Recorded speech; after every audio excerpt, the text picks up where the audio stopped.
Hello दोस्तों, मैं संदीप खुराना एक बार फिर से स्वागत करता हूं आपका अपने इस YouTube channel alpha beta tutorials में। तो दोस्तों, आज जो हम टॉपिक लेके आए हैं आपके लिए वो टॉपिक है सब फैक्टोरियल को लेकर। तो सब फैक्टोरियल क्या होता है इसके बारे में हम पढ़ेंगे, समझेंगे कि सब फैक्टोरियल है क्या बेसिकली। ठीक है, जैसा कि आप डेफिनेशन है, डेफिनेशन पर बाद में आएंगे, पहले हम आपको थोड़ा सा उसके बारे में बताते हैं कि फैक्टोरियल क्या है बेसिकली। जैसे कि आप सभी जानते हैं कि भाई फैक्टोरियल जैसे n फैक्टोरियल होता है, अभी हम बात कर रहा हूँ ओनली फैक्टोरियल के लिए, फैक्टोरियल के लिए। तो फैक्टोरियल क्या है उसी के भी यहाँ पर हम इसको समझेंगे। देखिए, फैक्टोरियल अगर मेरे पास n है तो इसको लिखते हैं आप n-1 n-2 and dot dot dot 7 3 2 1 यहाँ तक। ठीक है, इसका मीनिंग ये होता है कि जब आप किसी n ऑब्जेक्ट को अरेंज करते हो तो उसका मतलब उसे क्या कहा जाता है, फैक्टोरियल कहा जाता है। ठीक है, जैसे मान लो मुझे 3 लेटर से A B C इनको अरेंज करना है, तो अरेंज में कितने तरीके से कर सकता हूँ। हो सकता है A को पहले C को बाद में, ऐसे करके कि A B C, एक तो अरेंजमेंट यही हो गया। दूसरा अरेंजमेंट ये हो सकता है कि A फिर C फिर B। ठीक है, फिर ये भी अरेंजमेंट हो सकता है कि C A B, फिर ये अरेंजमेंट हो सकता है C B A, फिर ये अरेंजमेंट हो सकता है B C A। ठीक है, फिर ये अरेंजमेंट होता है B A C।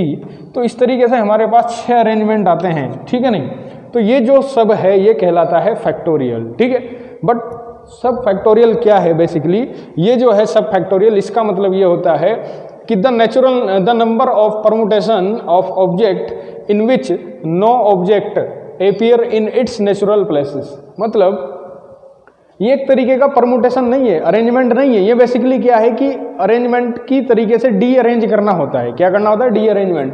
मतलब अगर मान लो मेरे पास कोई मुझे अरेंजमेंट करना है किसी नंबर्स वगैरह का, तो मैं उनको उस हिसाब से डी अरेंज करूंगा कि जो जिस प्लेस पर था उस प्लेस पर ना रहे। देखिए एग्जाम्पल के थ्रू समझेंगे हम।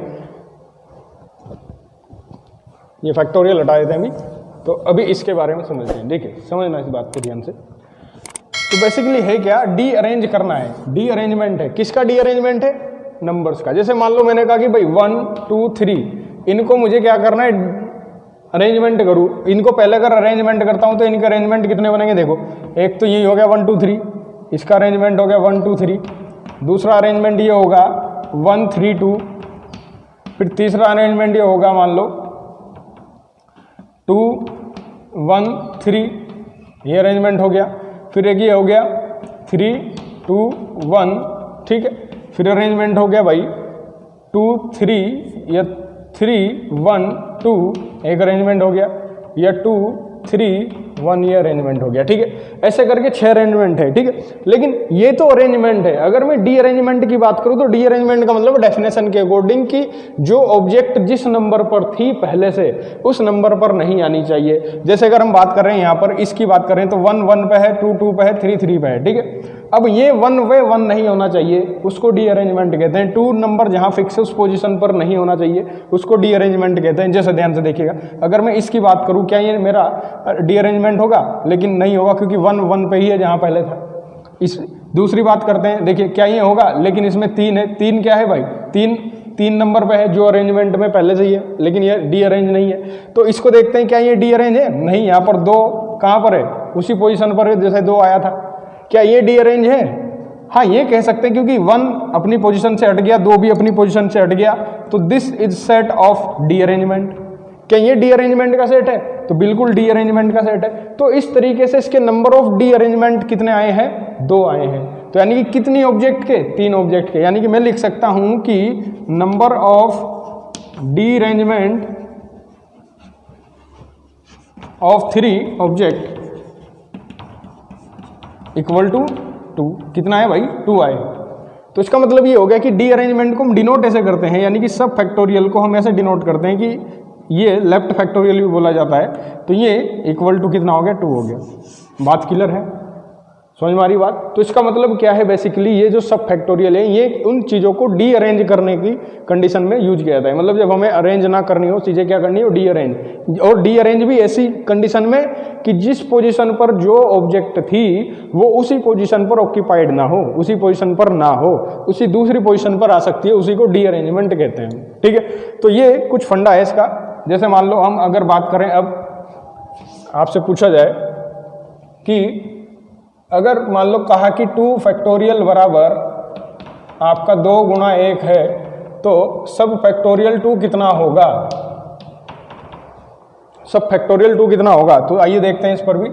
तो मेरे पास दो ऑब्जेक्ट है, मान लो ए बी, अगर मैं इनके डी अरेंजमेंट निकालता हूं तो वो मेरा मतलब है इसका आंसर। अरेंजमेंट दो होंगे, एक तो यही हो गया कि ए बी एक अरेंजमेंट हो गया और दूसरा इसका अरेंजमेंट हो गया बी कोमा ए, ठीक है। तो अगर बात कर रहे हैं तो ये अरेंजमेंट तो दो दे रहा है, यानी परमुटेशन तो दो है, लेकिन अगर मैं बात कर रहा हूँ सब फैक्टोरियल की, ये कहना चाह रहा है इसका डी अरेंजमेंट कितने है। तो देखो ए अपनी पोजीशन पर था, ए वापस वहीं है, बी वहीं है, तो इसे तो हम काउंट नहीं करेंगे डी अरेंजमेंट में। लेकिन अगर इसे देखा जाए तो बी ए की जगह चला गया, तो ये हमारा डी अरेंजमेंट है। तो इसका मतलब ये होगा कि सब फैक्टोरियल 2 की वैल्यू कितनी आ गई, 1 आ गई। बात क्लियर है आपकी, ठीक है। तो ये कंडीशन है डी अरेंजमेंट की। अब जरा सा कुछ चीज़ों को हम एलुब्रेट करते हैं एक फॉर्मूले के अकॉर्डिंग, कि अगर मान लो हमें बड़ी से बड़ी वैल्यूज को डिफाइन करना पड़ जाए, जैसे 10 फैक्टोरियल, सब फैक्टोरियल 10 या सब फैक्टोरियल 12, तो ऐसी चीज़ों में हम बार बार अरेंज करके नहीं देख सकते, ठीक है नहीं। तो उसके लिए एक फॉर्मूला बनाया गया है, सब फैक्टोरियल n बराबर यूजुअल फैक्टोरियल, जिसको n फैक्टोरियल बोलते हैं, k इक्वल टू 0 से समेसन k इक्वल टू 0 से लेके n तक -1 की power n upon k factorial. तो ये जो फॉर्मूला बनता है, तो सब फैक्टोरियल n का जो फॉर्मूला है वो ये लिखा हुआ है, n फैक्टोरियल यूजुअली, इसको कहते हैं यूजुअली फैक्टोरियल, जैसे आप यूज करते हैं, ठीक है नहीं। तो समेसन k इक्वल टू 0 से n -1 की पावर k फैक्टोरियल, ठीक है नहीं। तो जैसे अगर मान लो मुझे कोई वैल्यू निकालनी हो, मुझे 4 की वैल्यू निकालनी हो कि सब फैक्टोरियल 4 कितना होगा, तो मैं क्या करूँगा, यहाँ पुट कर दूंगा n equals to 4, n equal to 4। तो देखिए जरा इधर देख लेते हैं कि जो वैल्यू बनेगी सब फैक्टोरियल 4 की, वो क्या क्या आएगी। देखिए पहले क्या आएगा, 4n की जगह 4 फैक्टोरियल, ठीक है नहीं, समेसन k इक्वल टू 0 से लेके 4 आ जाएगा, ठीक। फिर -1 की power k upon k factorial, ठीक है। अब यहाँ एक एक करके इस सीरीज को ओपन करते हैं, देखिए। तो सब फैक्टोरियल 4 बराबर 4 फैक्टोरियल 24 और ब्रैकेट में एक 0 आएगी जब क्या होगा, -1 की पावर 0 बटे 1 फैक्टोरियल, क्योंकि 0 फैक्टोरियल लिखेंगे, 0 फैक्टोरियल k की वैल्यू 0, फिर प्लस आएगा बीच में -1 की पावर 1, -1 की पावर 1 बटे 1 फैक्टोरियल, फिर -1 की पावर 2 बटे 2 फैक्टोरियल, प्लस -1 की पावर 3 बटे 3 फैक्टोरियल, प्लस -1 की पावर 4 बटे 4 फैक्टोरियल। तो बेसिकली ये हमने जो है सीरीज ओपन कर दी है। अब ध्यान से देखिएगा, ये 24 जो का 2 है, -1 की पावर 0 1 और नीचे 0 फैक्टोरियल भी 1 है, तो बेसिकली 1 है। -1 की पावर 1 और 1 फैक्टोरियल कितना होता है, 1 होता है, तो -1 है। फिर ये -1 की पावर 2 तो प्लस का 1 और 2 का फैक्टोरियल 2, ये हो गया। फिर -1 की पावर 3 यानी कि -1 और नीचे फैक्टोरियल 6, फिर -1 की पावर 4 तो +1 बटे 24। तो दिस इज, ये कैंसिल हो गया इससे। तो अब क्या बच रहा है इधर, 24, ये कितना 1 बटे 2 -6, 1 बटे 6 20, 1 बटे 24। तो 24 मैंने कॉमन ले लिया, तो इसे 24 कॉमन लिया गया है, तो यहाँ कितने का मल्टीप्लाई होगा, 12 का, 12। यहाँ कितने का मल्टीप्लाई होगा, 4 का, और यहाँ कितने का, 1 का, ठीक है। तो ये कितना हो गया हमारा, क्लियर हो गया, ठीक। अब देखिए इसको 24 से 24 काट लो, तो 12 और 1 13 में से 4 गए 9, तो हमारा आंसर कितना आ गया, 9। यानी कि सब फैक्टोरियल 4 की वैल्यू कितनी होती है, यानी कि सब फैक्टोरियल 4 की वैल्यू कितनी होती है, 9 होती है, ठीक है नहीं। तो क्लियर हो रहा होगा कि ये सब फैक्टोरियल क्या है क्या नहीं है। तो बेसिकली ये इसका फॉर्मेट है सब फैक्टोरियल का। देखिए आप इसको नोट करें फटाफट।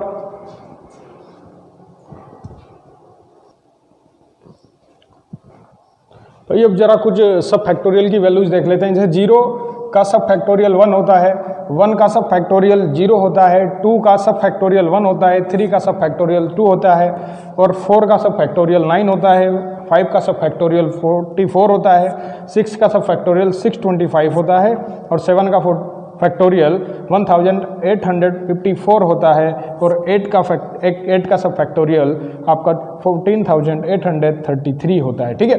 तो इस तरीके से आप इनको याद भी कर सकते हैं, और ये जो हमने फॉर्मूला दिया है उसके अकॉर्डिंग भी आप इस फॉर्मूले से उनको निकाल सकते हैं, ठीक है। तो बेसिकली यही एक फॉर्मूला नहीं है, एक और फॉर्मूला भी है हमारे पास सब फैक्टोरियल के लिए।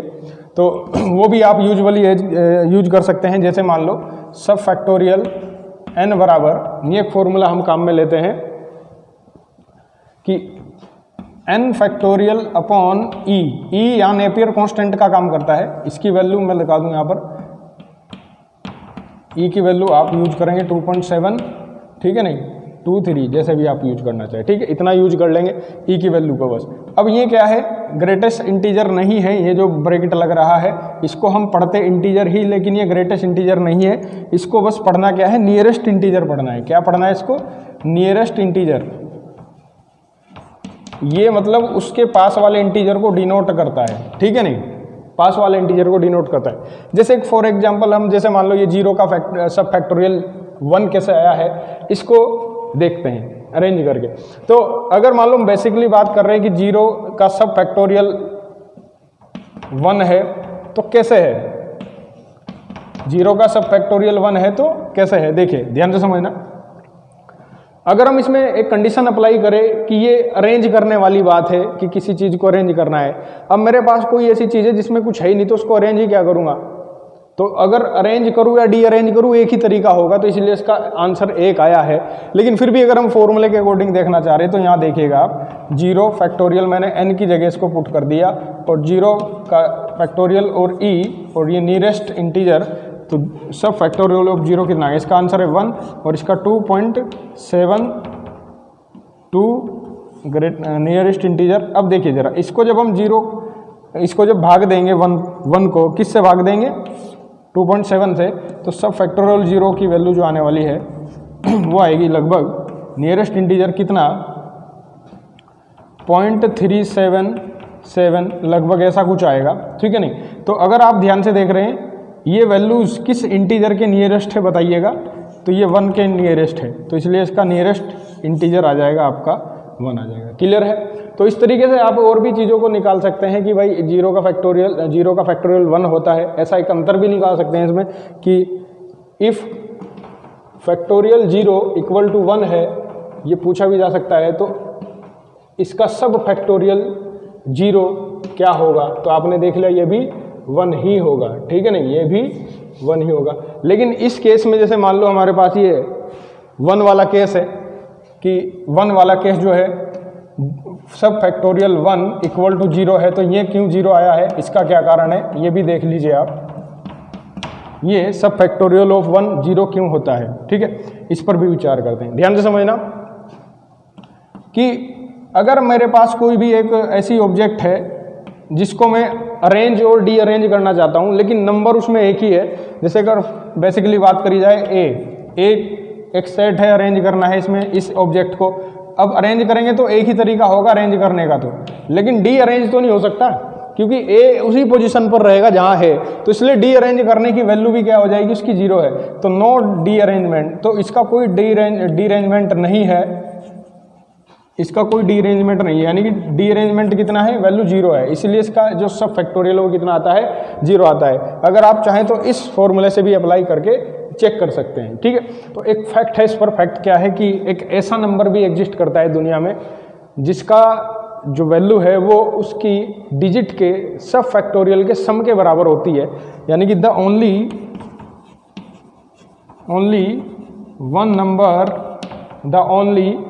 One number equal to the sum of सब फैक्टोरियल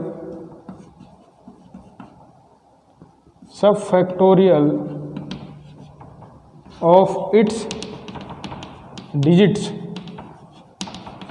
मतलब एक ऐसा नंबर है, ओनली 1 नंबर ऐसा है जिसका जो डिजिट का सब फैक्टोरियल अगर हम करके जोड़ दें तो वो वही आ जाता है। इस क्या है वो नंबर है आपका 14,8,3,4,9।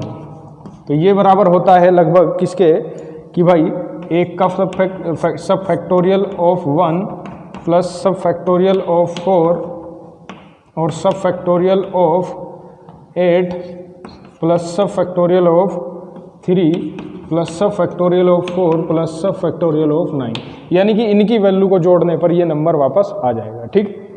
तो ये था हमारा आज का टॉपिक। उम्मीद करता हूँ कि आपको ये सब चीज़ पसंद आई हो तो चैनल को सब्सक्राइब करें, वीडियो लाइक करें और ज़्यादा से ज़्यादा शेयर करें इस चीज़ को, ठीक है। और हम कल फिर मिलेंगे एक और नए टॉपिक के साथ, तब तक के लिए बाय बाय, वंदे मातरम।